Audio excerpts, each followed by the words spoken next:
if the thing you're addicted to isn't the pleasure, but the escape?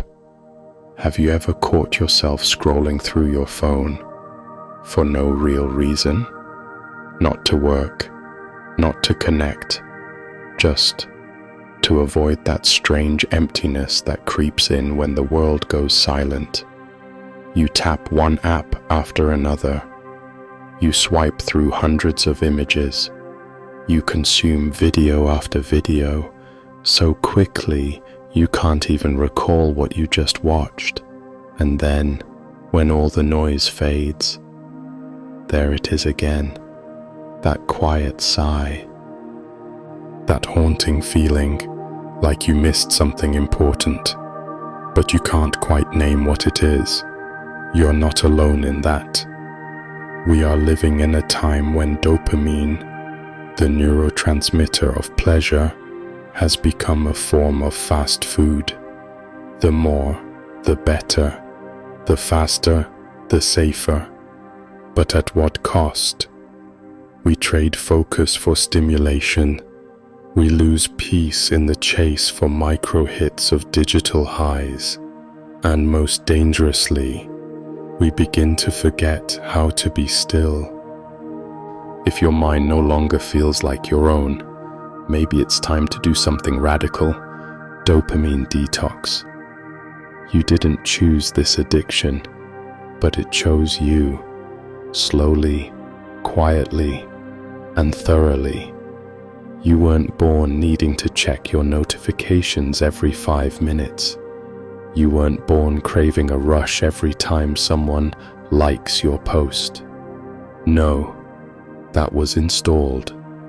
Bit by bit, your mind was rewired, not by accident, but by design. Every beep, every ding, every red badge, it wasn't just alerting you. It was training you to chase dopamine spikes, to mistake excitement for meaning, to confuse distraction with engagement. You've probably felt it, that twitch, the moment of boredom, the moment of silence, and suddenly your hand reaches for your phone before you even realize it. It's not about willpower anymore, it's about conditioning. You've been taught to run from stillness, because in stillness, you might meet yourself, and for many of us, that's the scariest screen of all, the one that doesn't light up. But here's a question. What if the discomfort you feel in silence isn't something to avoid, but something to explore? We keep saying we're losing attention spans, but that's not the full story. We're losing our sovereignty. We are outsourcing our mental clarity to algorithms, sacrificing our awareness for the illusion of stimulation. And the cost? A fractured mind, a weakened will, a life spent reacting, not reflecting. But here's the truth. If your mind can be hijacked, it can also be reclaimed. Dopamine detox is not just about quitting social media or turning off your phone. It's about remembering that you own your attention, and with it, your entire inner world. Have you ever noticed how the things that used to excite you barely move you anymore? A beautiful sunset, a quiet conversation, a moment of stillness. They pass by, unnoticed, because your brain is craving something louder, faster, more intense. When dopamine becomes your compass, you stop moving toward meaning and start drifting toward novelty. But here's the trap. The more stimulation you consume, the more numb you become, and so you chase harder, scroll longer, binge deeper, just to feel something. It's not your fault. You were never taught how to sit with the quiet, how to enjoy the simplicity of a task without needing a reward. We've been conditioned to believe that boredom is a problem, but boredom is not a failure of the moment. It's a signal that your mind has been flooded with noise for too long. In a world screaming for your attention, true power lies in your ability to say no. No to the next hit. No to the next scroll. No to the lie that more equals better. Because meaning is never found in excess. It's found in depth. And depth requires space. Space for thought. Space for presence. Space to actually feel what's happening inside you, instead of numbing it away. You see, dopamine isn't evil. It's part of what makes life joyful, exciting, motivating. But when it becomes your master, you lose the ability to choose what's meaningful, because everything starts to feel flat. A dopamine detox isn't about punishing yourself. It's about resetting your baseline so you can come back to life and actually taste it, not in extremes, but in the quiet, beautiful simplicity you forgot how to love. So you decide to unplug, to delete the apps, to silence the noise, to finally reclaim your mind. But no one tells you what happens next. The first thing you'll feel is not peace, it's restlessness, a crawling discomfort under your skin, as if your body is screaming for something, anything. Your thumb twitches, looking for a screen that isn't there. Your eyes search the room for a distraction.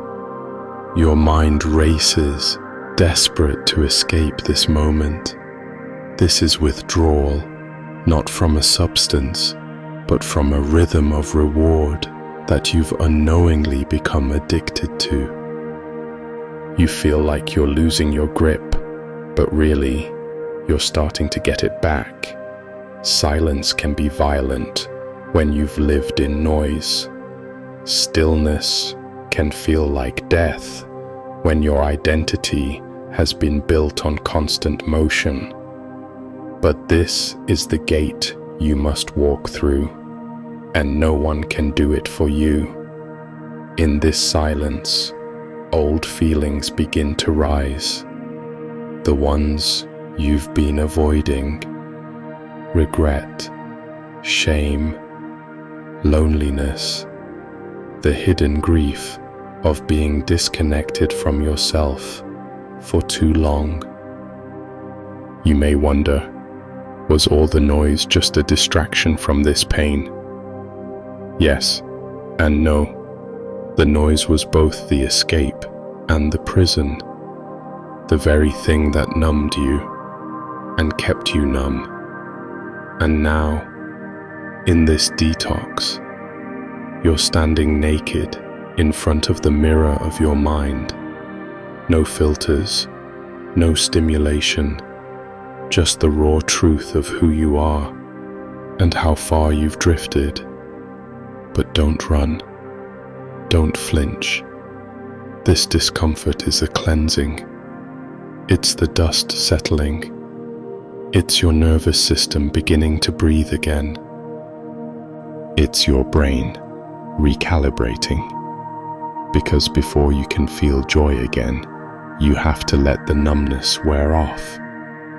Before you can feel present, you must stop chasing distraction. And that takes courage.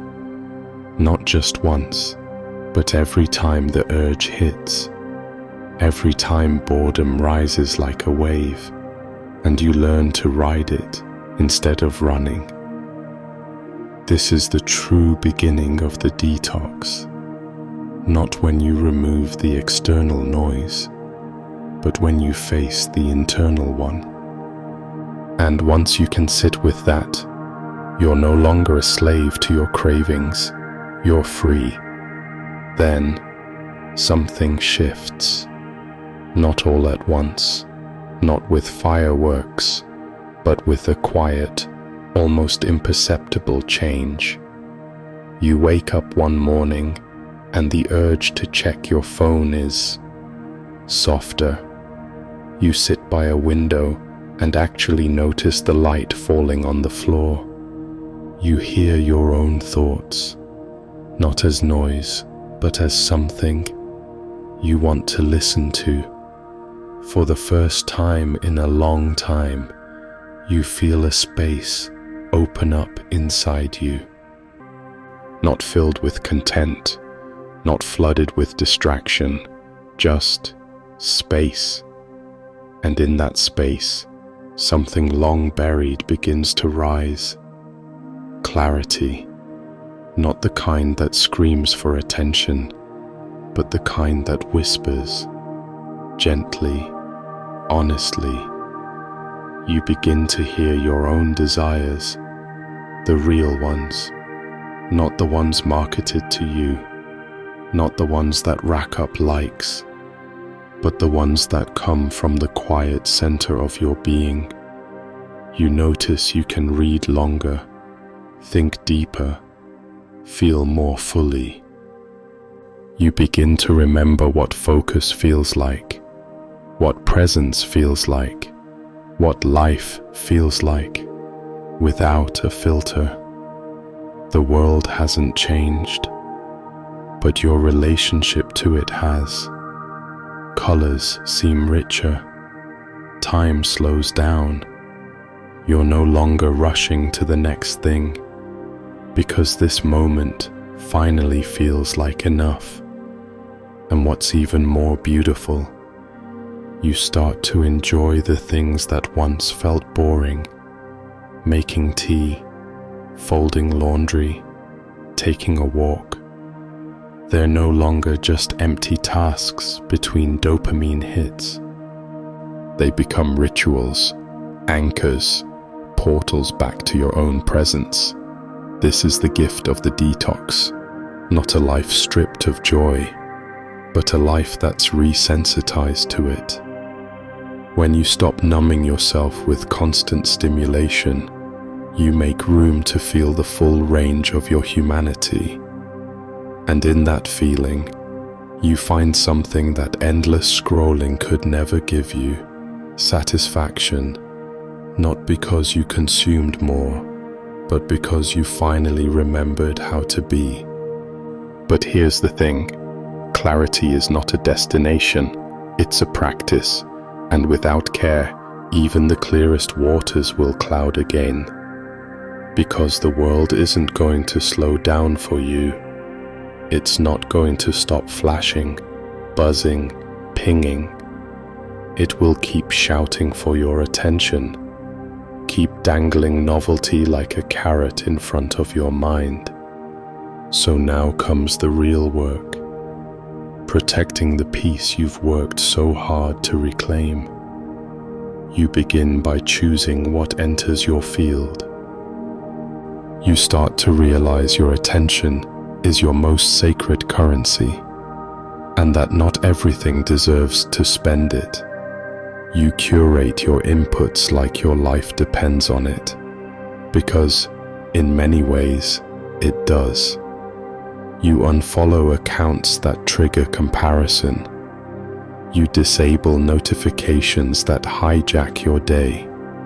You delete apps that treat your boredom as a business opportunity.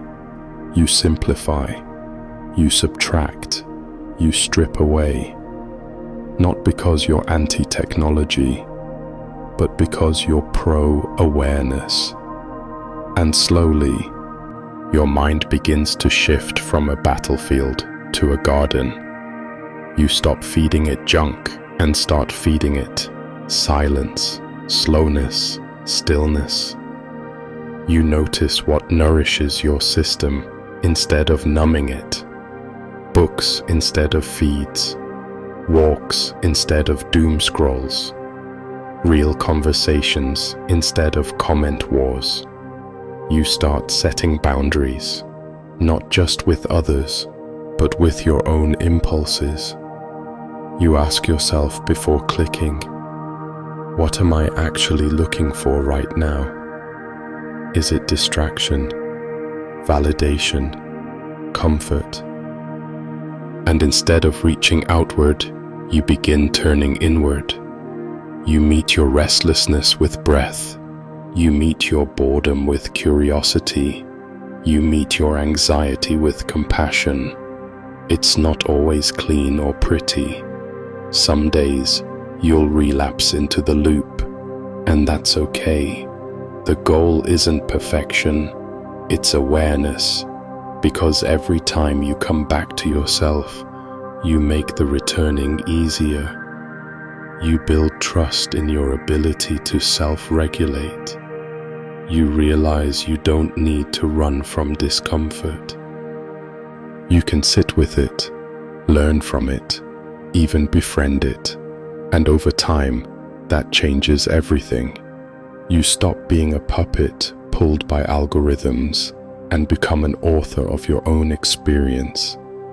That's the shift, from consumer to creator, from reactive to intentional, from fragmented to whole. Something strange happens after you reclaim your mind. You no longer crave the same things. The flashy, the fast, the fake. They begin to lose their grip. You no longer feel the same hunger for more.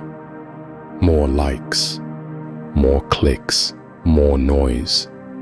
Because something deeper begins to emerge. A different kind of high. Not the spike and crash kind.